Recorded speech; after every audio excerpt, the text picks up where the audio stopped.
It's been a while. It's been a long time. Christmas was crazy. It was a crazy holiday season. It's already over. It's like 2015 now. Yeah. We should do one of those top 5 or 10 videos. Just to kind of shake off some of the dust. And I mean, from our little just vacation. to let everyone know what we've been up to. Yeah. What we've been up to, right. game-wise. Yeah, let's do that. Hello, and welcome to another episode of Nerdy News Weekly. I'm Jesse. Brian B. Lex Alexander. So, 2014 was a year. Things happened in that year. We're going to list what we like most video game-wise. Yes. Top 5. Starting with 5. Number 5. I'm going to have to give it to Super Time Force. Nice. Yes, nice. It was a good game. It's a crazy game. It's like Contra, but with Braid mixed in there. And it had a lot of like puzzle elements because you needed different characters to do different things at the same time as you were doing other things. It sounds crazy, but it was great. It had a great art style. Great art style.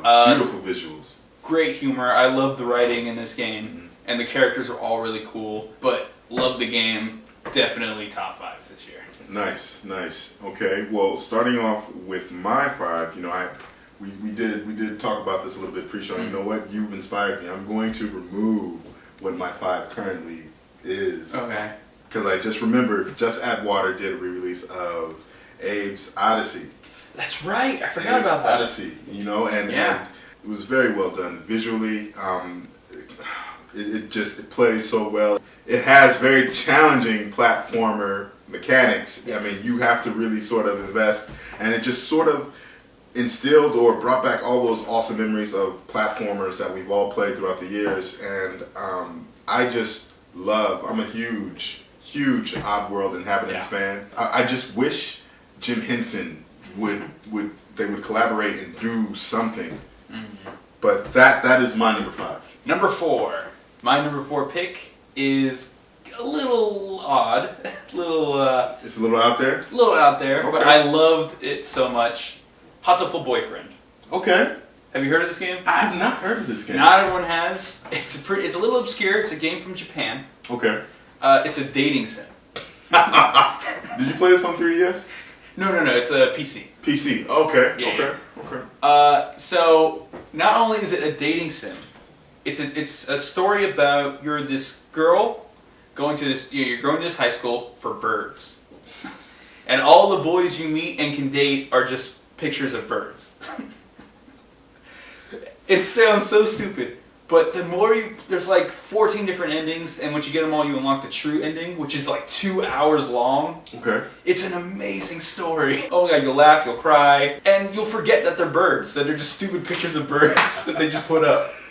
And there's Ryota, there's Nanaki, Sakia. Oh, they're all so great. And it all makes fun of dating sims and RPGs and anime like the whole time. It's just like poking fun at different archetypes. But then like the true ending just brings all the ridiculousness together into one serious and actually intriguing storyline. It's just really great. Awesome. I always respected that about you, that you can find these obscure titles and bring them to the forefront and really not just, that's cool, but go into it. Like you dissect it, you analyze it, you legitimately play it. I respect that. It's good. Technically it came out in 2013, but the American version didn't come out till 14, so thus making it a contender for our list. My number 4, I have to go with my convictions, and that is Watch Dogs. I have been following Watch Dogs since its E3 debut, and I know there's so much controversy and criticism circling this game post-release. And I'm not going to say that it was the perfect release, but I will defend it in that all the ideas, all the sort of innovation that Ubisoft was teasing is there. Now, I get that, graphically and narrative-wise, it didn't really have a pedestal to stand on. However, there were just the idea of hacking, the idea of this post-future Chicago sci-fi, very RoboCop style, weaponizing this cityscape. Hey. Speaking of Watch Dogs, all right. But that was good. Being able to weaponize this Chicago, being able to utilize hacking techniques and upgrading your smartphone, and the idea of how social media and hacking is so prevalent in our society, Ubisoft nailed all of that. So I still feel that Watch Dogs was a serious contender for a spot in Game of the Year. I think where the game really suffered or just kind of fell apart narrative story-wise, it was not your gopher. If you played any sort of open world game, any sandbox game, I don't like using that term, but what have you, you've seen all this kind of fare, you've seen it, and so there's nothing innovative about that. But however, Watch Dogs still makes my list. Number 3, Wolf Among Us, based off the Fables comic book series, which is one of my all-time favorite comic book series. There you go. So it's great. It's true to the characters, even though you can choose whatever path you want to take. The story is set before the comics, so it doesn't really interfere with the main storyline, no matter how it goes. The end, like the overall mystery, doesn't really take too big turns. Like, it takes a couple turns leading up, and then the big finale thing, it's like, oh, okay. But the journey is well worth it, though. The first episode came out in 2013. But the rest for 14, so I'm counting it. We're showing Telltale a little fan service. We're giving them a little love. My number 3 is The Walking Dead Season 2. I have to say, first and foremost, that Clementine, she's my daughter. That is my daughter. I'm sorry. When I play as her, that's the mentality that I have. She's got to be one of the best little kid sidekicks in video games in maybe ever. I would even argue that she's definitely not a sidekick, just because. Yeah, definitely Season 2. Yeah. She in this series, in Season 2, we see her grow. We see her, all the awesome things that a character should do, she does. She matures, she grows, she's thrown or hoisted into more complicated situations. Now, with that being said, I feel like things are kind of falling into certain traps without any spoilers. I feel like Telltale wants to invest more into Walking Dead, which isn't a bad thing.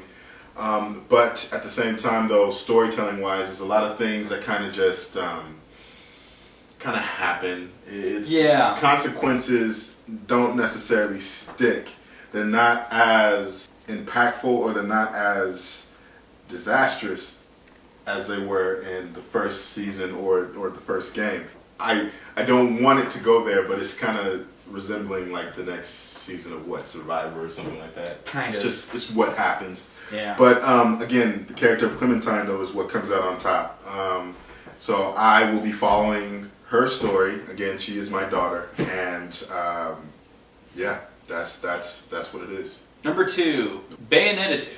There you go. I love this game so much. It's so good. It's just out there. It's out there, and it's the action is crazy. Butter smooth. It's whenever you make a mistake, it's your fault. It's not the game's fault. It's on you for not being good enough to get Bayonetta over there. But you are correct. The Nintendo love in it too is great. The Easter eggs, the costumes. The story actually makes the first Bayonetta game story better. And that's always appreciated. Yeah. I always appreciate. I say that about certain things like Captain America. Yeah. Cap, Winter Soldier makes First Avenger a better story. Yeah. I love it when they do it. We're like, yeah, okay, we've messed up this first story, so we're gonna add some stuff in this story to explain that away. Because I love the first Bayonetta. I think I still like the first Bayonetta more, only because the amping of action is more consistent. Okay. But the story in this new one was really good, and the combat was like tight. The gameplay was better in the second one. It felt shorter, but yeah, it's just so good. Now, Bayonetta 2 did not sell well. With that being said, it didn't sell well, but it got like 1 billion Game of the Year nominations. Accolades. Everyone recognizes Everyone knows it's a great game. Sound game. It's just because it's on Wii U, not everyone has a Wii U, and those who have Wii U, only the ones who are like an adult. There's just unfortunately a small crosshairs of adults with Wii U's, so like that are willing to get Bayonetta 2. My number 2 was Shadow of Mordor. I haven't played this, but I've heard good things. It was a surprise. A good friend of mine picked it up and I played it at his house, and I immediately went and picked it up on my way home. Just mechanic wise, it's very much akin to the fighting system that we all know and love, made famous by Arkham Asylum. However, we're dealing with sword and sorcery, so that's incorporated really well. And gameplay was just, it's just a treasure to behold. It is just a pleasure to boot up whatever console you have, albeit maybe not, last gen, but boot up whatever console you have and play it. It is a treat for any Tolkien fan or student or nerd, what have you. And then for a gamer such as us, it's finally awesome to have a solid Lord of the Rings or Shadow of Mordor title. Because what? 2 Towers?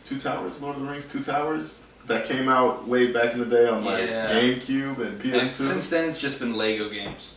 And then weird. I think there's like a card game on like Facebook or phones or something like that. EA had the license, and they did I think there was like an RTS, like a real-time strategy stuff and all that. But this is Warner Brothers did. They really did an awesome job with Shadow of Mordor. So that is my number 2. Now it's finally time. Number 1. Super Smash Bros. For Wii U and 3DS. I'm doing the combo. I don't know what more I need to say. It's Smash Bros. It's great. The new characters are great. I love the new edge grabbing mechanic they added in there. Did you register? I'm set from Mewtwo. I got the GameCube adapter. I got all the amiibos available. I had to pay triple price for 2 of them. Oh, you got Little Mac? I got Little Mac. Good stuff. No, I got them all. I have them all pre-ordered now, except for Rosalina, because they're not available yet. In spite of all that, because that's all just extras, the game itself technically doesn't need any of this stuff. We need this stuff. The game doesn't. The game doesn't. You are absolutely right. So, I loved it. It's my favorite game of the year. My number 1 pick this year has to go to Alien Isolation. This is unique for me because I'm not even an Alien fan. But let me tell you why. I'm not an Alien fan in the sense that, oh my God, Alien is so awesome. I have the action figures, I read the Dark Horse comic. No, not an Alien fan. I think Alien is very dry and very sterile. Now, some people are into that. That's cool. I am an Alien fan on the analytical level. I recognize that without that venture, we really wouldn't have a grasp on sci-fi pop culture that we have now. Ridley Scott was a forerunner in that. So that's the I'm more of an academic Alien fan. You respect it more than you actually like it. Exactly. Here's the thing. Creative Assembly released Alien Isolation, which is a pseudo sort of sequel to Alien, and we're dealing with, the repercussions of the first movie. Playing the game and the design style, the atmosphere, and the overall respect, the overall appreciation that was handled with this franchise. Literally, as I played it, as I heard each sound effect for the doors, you know them, the doors or the vents, I seriously, genuinely respected the movie more. I respected the franchise more. And it's not an easy game. It's not a solid game. It's not a straightforward game. There's a lot of hiccups. It's not perfect on any level. However, just the amount of care that was given to this franchise. And let's also consider this.